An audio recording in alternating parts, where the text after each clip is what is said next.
screen. There we go.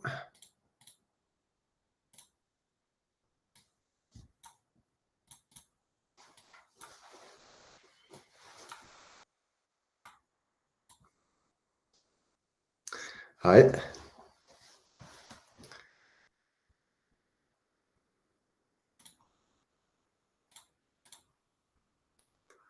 So, I'm Frederick Wouters, and today we're going to talk about Layout Builder and how it looks for site builders and content editors. I'm still letting people in, so that's good.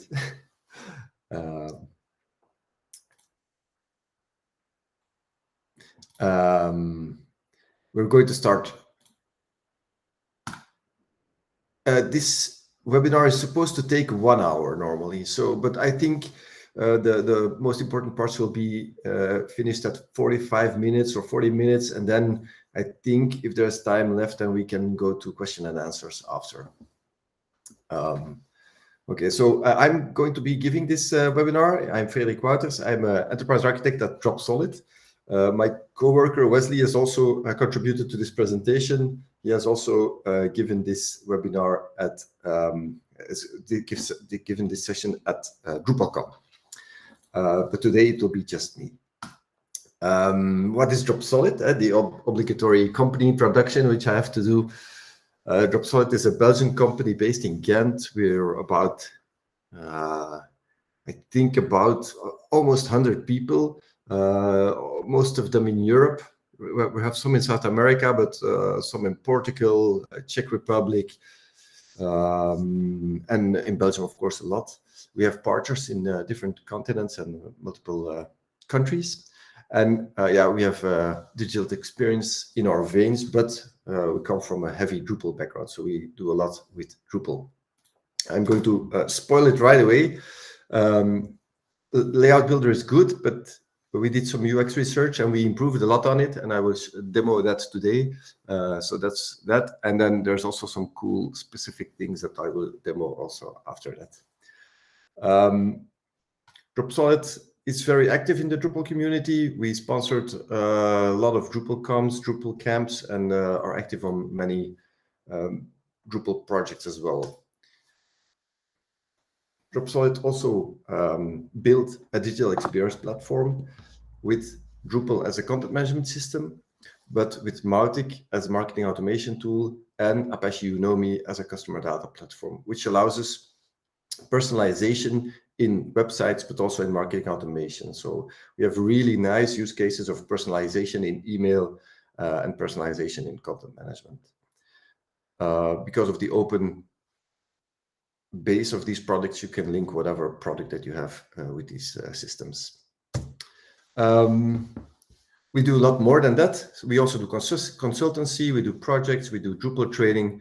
There's a lot of stuff we do. We do performance improvement for our website, SEO, all these things. So if you have any Drupal related thing, then we're a good partner to have. Okay, going to the real content here.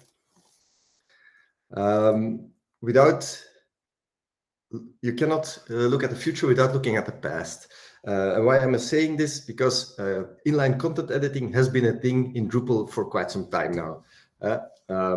There's been structure fields, paragraphs, WordPress style editing, quick edit, and now Layout Builder. Will this solve all the problems that we had in the past? Well, who knows? Small history. Some of you might have recognized this slide. This is a slide that Dries, also in the Dries note, presented. I added some small things here, the Drupal versions. And here you see that also, Drupal is quite old already. So the concepts that are in Drupal are there already for quite some time. And I think paragraphs came in between Drupal 6 and Drupal 7 here. And Layout Builder is new since Drupal 8. Voila, that's that. Some history. So a long time ago, for people that have some Drupal experience in the past, you will recognize that Drupal has content types. The content types used to have fields. They still have fields, and you can do whatever fields that you want on a specific content type. And in the Drupal 6 times, we try to fix that with field groups and field collection and all styles to make the content editor have the possibility to create dynamic content.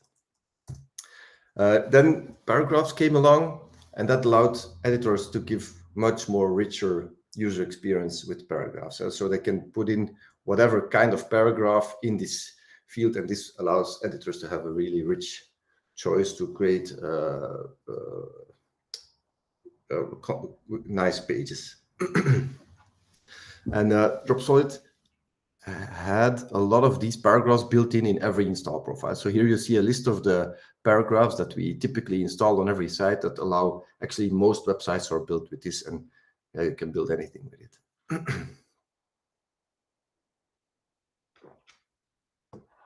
Which is nice, and it worked great, because you can also translate it, and after some time it got really optimized. You can do an entity clone, and it clones all the paragraphs, so that's really cool. But people also wanted WordPress style editing, so they wanted really inline editing, and with paragraphs it's not always very easy. So this WordPress style editing, I think I can show you a demo. Gutenberg, some of you might have seen this already. You can also do this in your Drupal, and this is they created a new page. So here you see, I change the page really in a medium style of content editing. This is Drupal, so this allows you to put in rich content in a very user-friendly way. But it has some limitations. It's unstructured. It will put all this content in a blob in one field, so it doesn't allow for much flexibility in Drupal style. So it's not dynamic content. It's not very linkable to other resources and stuff like that.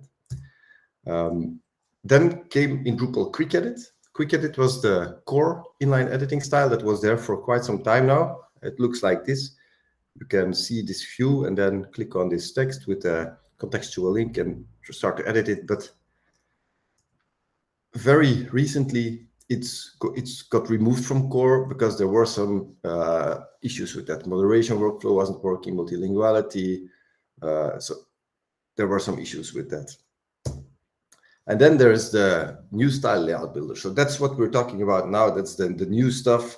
But the structure looks a little bit different. So this is where the structured metadata is. So what we previously know as fields, like the regular structured fields. And on the other side, we're going to add the layout builder content to a node. So you have sections, and in each of these sections, you can add blocks. That's the structure. And a section can be a section with one block, or it can be a section with 2 columns or with 3 columns. It can have different settings. So all of these sections, there's multiple combinations possible. And then in a section, you can add blocks of different types, not just one, but you can add multiple. And this gives you the possibility to really nicely inline flow the content and edit it. Well, these are Drupal blocks. For people that know Drupal, on top of a page, you could have a block and set it in the structure blocks interface to show it on all articles or on every page. And these are actually also blocks. Only the only difference is these are one-off blocks that are only used on this page. So they are still blocks, same as the classic blocks. The only thing is that they're not reusable because the context is different. So they have a different context as the typical blocks that are reused on multiple pages. And so they can be used in layouts, and they're themable just as regular blocks. So everything, what you used to know about blocks still applies for these blocks that are in content. It's just they're also applied in a node. And then this is how it looks in core. I'm not personally a fan of how it looks in the current core version, but I'm going to demo it anyway because I want you to see it. I have a Drupal 9 here. This is a clean Drupal 9 with only layout builder enabled. I had one page. Let me see. This is my first page. And for the content type, I enabled layout builder. So here you see when you click edit, you have this typical Drupal edit style. And now when you go to layout, you can see that you can change the layout of this page. So this is how it looks. This is Drupal core. You can add a section here. Let's add a 3-column section. Okay, and then you can add some content blocks in here. And here, this is where they lost me in Drupal core. What do I have to add? To just add an image here. I have no idea. So yeah, okay, I'm going to leave it at that. So this is how the current layout builder in core works. Let me close that window so I don't forget it. And people in the community noticed this, that it wasn't working very great. So people started building many different ways to solve this. You have Bootstrap layout builder, layout components, layout paragraphs, Rocketship, that all built on layout builder in core just to improve on this experience. Some of the things explained here. So this is layout paragraphs, where you have the structure that we know, where a paragraph is added in a field, and then you can just drag them around in the layout in the page. This is one way of handling layout builder. Then there's layout components. This is a module that also allows you to add multiple components to a layout, and this way reorganize your page with a drag and drop style of way. And then there's also Bootstrap layout builder by ImageX Media, a company in the United States and Canada that I'm a friend with. They have a really nice Bootstrap layout builder improvement. So you can see on the right here that they improved it a little bit. So it looks nicer. And you see also the inline blocks look nicer. And of course, as it goes with standards, if there are 14 competing layout builder styles, yeah, then we should build one universal one that's better than everything. And now the situation is there are 15 competing layout builder styles. So I'm going to demonstrate the version that we built, and it's called Rocketship, because rockets are cool. You can look at this project to see the details of our Rocketship install profile, distribution. There's a lot of things in there, really, so much. But I think what's important to know is that we researched our layout builder implementation with the actual customers. And I'm also later going to show production installations of layout builder. I'm going to edit production pages just to illustrate you that it works, and it's really nice. And Ines is our UX researcher that does this testing with a real testing method. Okay, I think we are at the live demo, right? So, Rocketship style. When you install Rocketship out of the box, and I'm going to first show, I think it's also in the slides, the editor style. So as an editor here, I'm logged in as an editor. My editor is named Frederick, because that's me. Going to show you the pages that are, I think the server fell asleep. Yeah, there we are. So this is the page. And content blocks. This is a page with a lot of content blocks, a lot of content that we have added with Layout Builder, and it's just to illustrate what's possible. I'm going to scroll through it. I'm going to scroll rather slow because, yeah, you know how it goes with network connections and presentation screen. So you can see image galleries. You can see a form on the right, and I forgot to add an image on the left, but let's add that later. Big image, multiple styles of text. Buttons, you can add image on the left, text on the right with a button, like the same with the background color, full screen image galleries, YouTube videos, frequently asked questions, you know, typical content that you have in a page. Lists of teasers, a logo bar, the same, but with the background image. So all of these combinations are possible with all of these components. Yeah, it's a lot. It's a lot. Okay, I'm going to scroll up, and then I'm going to show you the structure and metadata, because that's how we typically use to edit content. And here you see there's not much here. And then if we go to manage content, this is where the magic happens. So this is how we did it in Layout Builder. And you see immediately there's a toggle here. There's preview and editability. Preview just shows you how it looks when it's done. And editability shows you the structure that you also see the Drupal core style. And if you do preview with editability, then you see the combination of both. And then you can do things like drag and drop, or just add the image here because I forgot to add it. Let me select an image from our media library.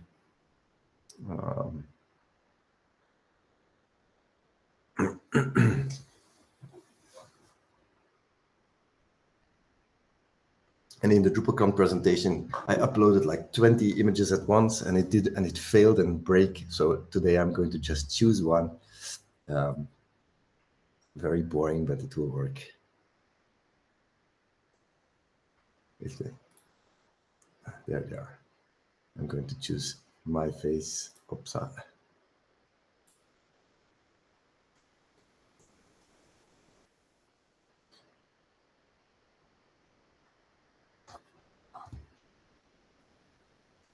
Okay, and then you can choose to link this content. There's some built-in candy you can choose if you want to be stretched to the full page width. You want to resize. There's a lot of settings that you can do, and this is on the block level. So this is only on the components that are in the sections that you can manage this. And then there's also I added a form here on the right. This is a Mautic form, so it's actually a form that's coming from the external Mautic marketing automation system. Let me see if I can configure that just to illustrate. Or you can see you can add some things here, and this is the plug text button. And we could add some extras here if we want. And then typical Drupal flow, we can save the content or discard the changes, and then it's ignored. For now, I'm going to save it because it looks strange without an image on the left there. So this is basic for the editor. As an editor, I could create a structure. You see, for example, this structure here that is general for this content type, or even sections. So let's say that I'm going to take this in edit again. And you see, I created a very nice section here on top, this one here. You can see that this one I can change, but here I cannot configure this section because I added, this is from the library, and there's some permissions that are limited on this one. As an editor, I cannot change this. So that's what I'm going to show also later. As an administrator, you can manage that. Some editors can change some sections or some blocks or some types so that you can limit the power that an editor has to break your site or to give it nice stuff. The section library. So I think here, import from library. So I could here import a section from library. And this is actually something that you can also create custom. You see, we create a team member here, a story and simple header. So you can just create a section, put some content in there, add it to the section library, and then maybe allow for people to edit dynamically. This gives you the editors to really have the power over a section library so they can create their own tools to create content. So if they want to have YouTube with text below it, or they want to have images on the right with text on the left, they can create these things in the library and they can reuse it like structurally. So that's the part I wanted to show you as a editor. Okay, I'm going to close this one. And then as a site builder. So as a site builder, let me take this one. It's correct link, yes. As a site builder,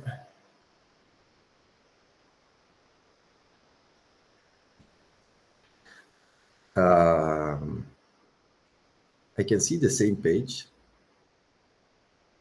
You can see the same structure, so everything regular applies.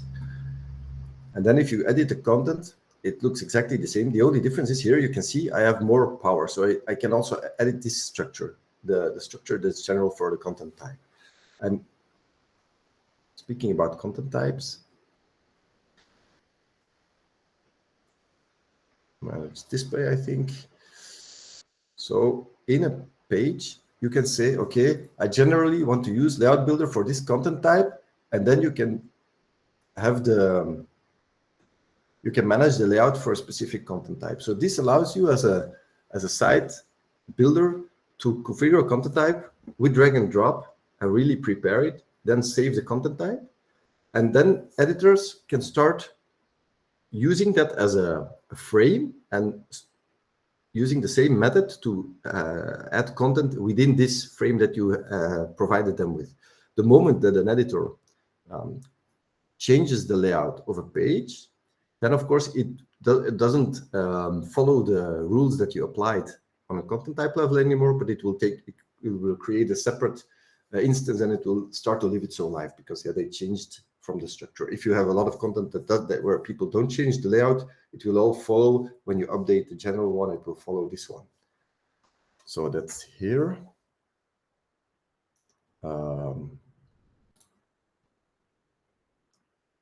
And when you do manage content here, you can see here that, for example, with the blocks, we have much more possibilities here.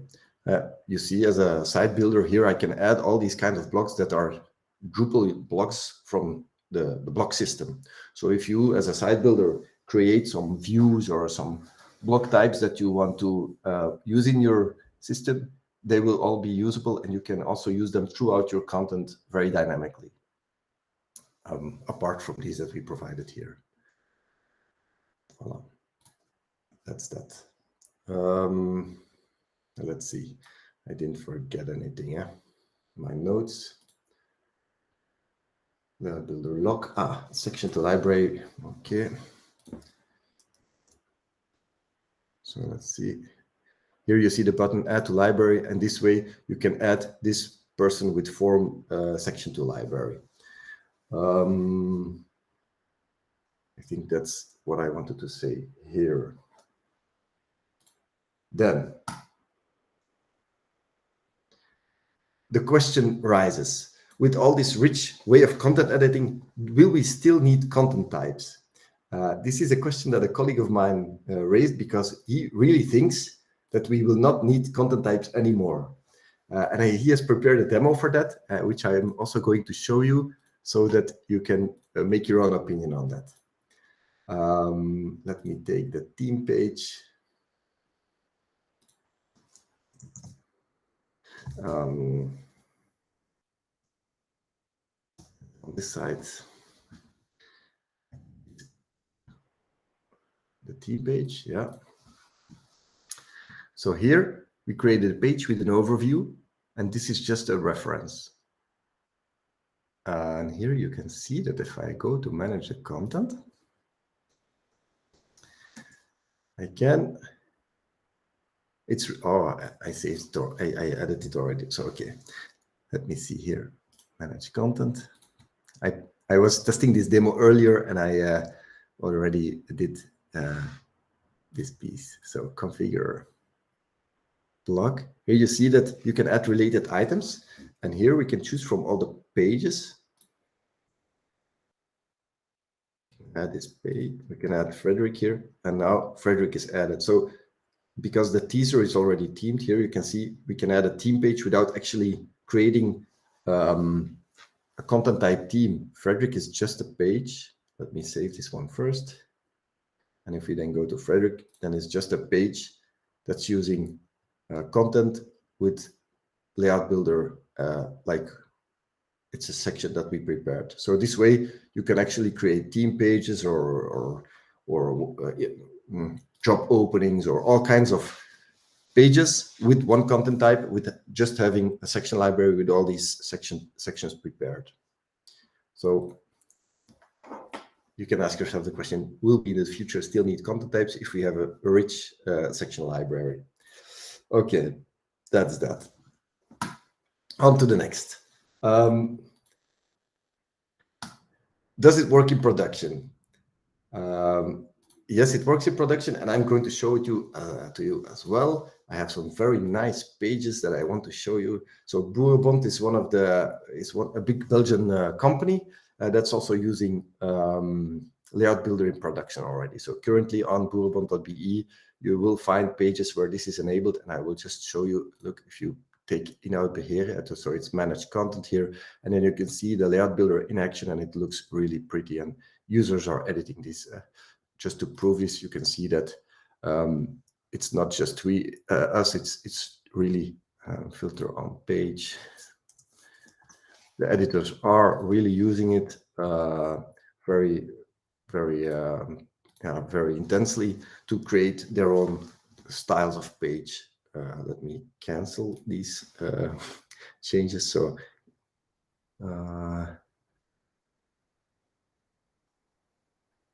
discard changes.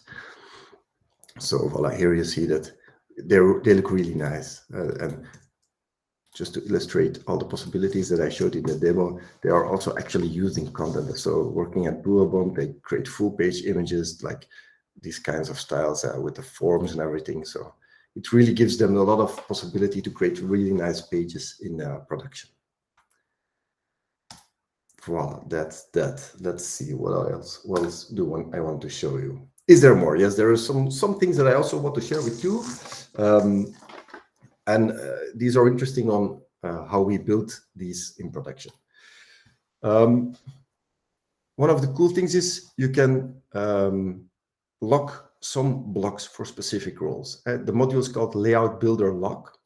Layout Builder Lock, you can see it here. And it allows you to add a header to a specific content type, for example, or to specific pages that will not be editable by editors. So editors cannot remove the content title block. Here you see the granularity. There's a lot of options that content editors can give to, that site builders can give to content editors. That's the first one. So this here you see only super admin can change this block, but editor roles can change everything below that one. Another cool thing is everything in modals. Jochen, I know that you were working on this in the past as well with the Gezer. That's something that we also did. We added modals for everything. So you can, when you're editing the content, you see the modals inline, you see the content, you save it, and it's there. Especially for dynamic content that's relevant. So so you don't leave the editing experience of the page. What we also did was have the layout builder operation link module installed. In the past, it says the layout in this operation links, and we really wanted it to be managed content. So this module is also used extensively. And another thing that we also installed was the layout builder restrictions module. This restricts the use of sections for specific roles. And so this allows you to configure specific sections for administrators and specific sections for site builders. This for editors, I'm sorry. So this way you can have control over what types of pages that editors can build.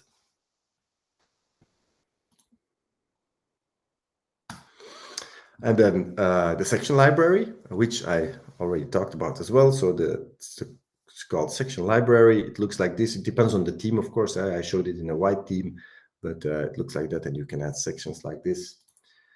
I also added the screenshot here, so they can have full control over their sections. Add to library. So you can also add full pages to the library. So if you prepare an entire page, you can add it to the library. For example, if you have a team member page, for example, you could add it to the library, and then all team members just create a page from the library, and they have a team member page where they can start editing. That's I think almost everything that I wanted to say. Then there's some Drupal specifics that I also wanted to touch upon, which I also mentioned in the DrupalCon. And that's important for developers. Everything that was applicable for blogs still applies, because they're just now blocks in a structure. And so every theme hook, suggestions, everything applies, only they have a different context. So that's the only difference between the blocks. There's one big difference, and that is if you want to, let's say, change the content of a specific block. You'll have to do that with the migration. Now, why is that? Because you cannot do it with a hook, but because you have to load the node, then you have to load from this node the sections. From these sections, you have to load the blocks here. And then from this block, then you can start editing it, and you have to save the node as you do in the interface to save these set changes to the database. And so there will be there's a small different way of working if you want to change the content of a block, because there are content blocks. So get all section blocks, do something with the block, and save it. Of course, as with anything, which is quite new, because it wasn't, we're working on this for some time, but it was fairly new when we started on it. The nesting of sections wasn't possible at the moment. Also, another issue that we bumped upon was the multilinguality. Currently, we're using asymmetric translations because it was too hard, and I think out of core it didn't work with asymmetric translations. What's also hard is the content staging. There's no possibility to easily export content from one site into another, but that's not a new problem. It's a problem that existed with Drupal before as well. So the code example that I took was from a content staging mechanism that we used. And then also, if you want to change many layouts at once, so a lot of pages in one go, then you'll have to write a migration. So that's also a part of the code that I showed you earlier. I also added to the presentation some of the patches that we applied, because for multilinguality, for example, we had to add some core patches. And I think that's all of Layout Builder that I wanted to show you. And I'm really curious to hear some questions or remarks or... okay, I see that there is some question already. People are able to use drag and drop modules, but common problems are the themes. Everyone a custom theme for adding or removing is very difficult to use. Of course, with designing, we do component-based design, or there's another name for it, which I cannot find at the moment. But we let the designers really design components that are used in a page. So that's true, that it gives a different design mentality, but it can work. So it's really nice. And how does it work with search? Well, on the site in production that we used, it's also search indexed. So there can, at index time, we also give the representation of the section and blocks to the search index, so they're crawlable. But I'm not sure on faceted search how it's handled there. So that's a good question. I don't know about the structure there. That's a good one. Okay. Some other questions maybe.